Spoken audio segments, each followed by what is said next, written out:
কানাইয়া এবং পাড়িয়াবাসী উন্মুখ হয়ে রয়েছে। সারা এলাকার মানুষ আজকে এক হয়ে গিয়েছে নেতাকে বরণ করে নেওয়ার জন্য। আরো উপস্থিত রয়েছেন গাজীপুর সদর মেট্রো থানার বিপ্লবী সাধারণ সম্পাদক বিশেষ অতিথি হিসেবে উপস্থিত রয়েছেন জনাব সাইফুল ইসলাম টুটুল, উপস্থিত রয়েছেন গাজীপুর মহানগর যুব দলের বিপ্লবী সদস্য সচিব, রাজপথের পরিচিত সৈনিক জনাব মাহমুদ হাসান রাউতি, জনাব শুক্কুর সহ সম্মানিত নেতৃবৃন্দ ও এলাকাবাসী, আমরা বিএনপি পরিবারের পক্ষ থেকে আপনাদেরকে অভিনন্দন এবং শুভেচ্ছা জানাচ্ছি। আজকে দীর্ঘদিন পরে যে নৌকা বাইচ প্রতিযোগিতা হচ্ছে, এতে আমরা আসতে পেরে অত্যন্ত আনন্দিত। যে আমাদের আল্লাহ দরবারে শুকরিয়া আদায় করছি যে আজকে আমরা এখানে আসতে পেরেছি, আপনাদের মাঝে উপস্থিত হয়েছি। এই মাটি অন্তত আনন্দের সাথে ঘোষণা করছি আজকের এই নৌকা বাইচ প্রতিযোগিতার আমি শুভ উদ্বোধন ঘোষণা করছি। আশা করি একটি সুন্দর প্রতিযোগিতা হবে।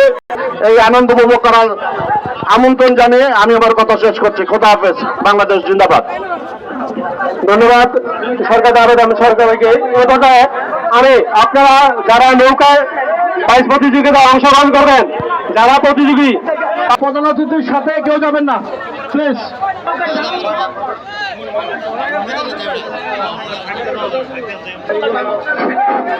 প্রথমে আমরা নৌকা প্রথম অতিথি আপনারা কেউ যাবেন না। প্রথমে আমরা 12.5 হাত নৌকা, প্রথমে আমরা 12.5 হাত নৌকার প্রতিযোগী যারা, আমাদের এইখানে 3টি নৌকা লিস্টেড হয়েছে। জনাব ইসাহাক সরকার পুলসই, ওহিদুদ্দিন সরকার এবং আব্দুল করিম। এছাড়া আপনারা কেউ আছেন কিনা, যদি থেকে থাকেন আমাদের মঞ্চে যোগাযোগ করুন। অতি সত্বর 2 মিনিট সময় পাবেন। পরবর্তীতে যদি লিস্টেড না হন, সেই ক্ষেত্রে আমরা প্রতিযোগী হিসেবে আমরা গণ্য করতে পারবো না। সরকার আব্দুল করিম এই 3টা নৌকা শুরু করতে পারছি।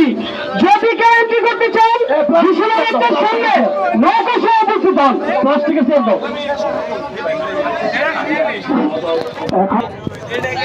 সাড়ে 12 হাত নৌকার যারা মালিক তারা আমাদের মঞ্চে আসেন। আমাদের এখানে লোটা নিয়ে 12.5 হাত নৌকার যারা মালিক আছেন, যুবদলের আহ্বায়ক, ভারপ্রাপ্ত আহ্বায়ক যুবনেতা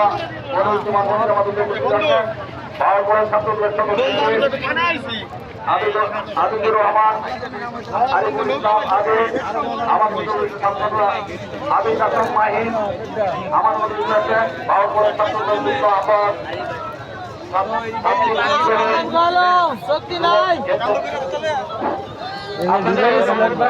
যারা 12.5 হাত নৌকা নিয়ে আসছেন, যারা আজকের এই বার্ষিক নৌকা বাইচ প্রতিযোগিতায় অংশগ্রহণ করবেন, 12.5 হাত